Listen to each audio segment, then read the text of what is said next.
Likhithikile eCeres nase Witzenburg eKapa. Lesisimo sezulu senze kwanzima ukuhamba kwezimoto kepha silethe injabulo kwabanye njengoba bethole ithuba lokudlala ngeqhwa. Ize ukukhithika kweqhwa kuletha amakhaza aqhaqhazelisa amazinyo kodwa kuletha umuzwa wenjabulo kwabanye abantu.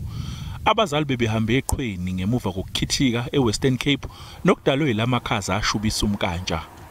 Now I'm from eCeres here, and this is beautiful. We've been waiting for this every single year. It's like when there's snow falling, then you just like coming out, go out, skiing, playing with the kids. The soup is ready, the coffee is ready.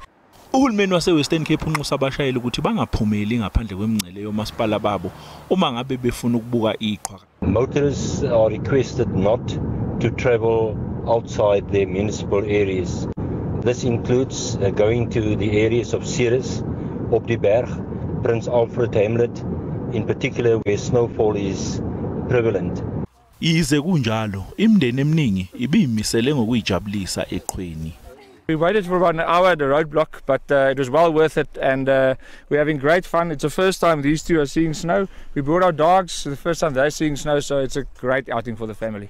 Izisebenzi zombuso bezenza umsebenzi wazo kodwa ke imindeni eminingi ayikwazanga ukuyibamba yashona eqhweni yayo ijabulisa ngalo.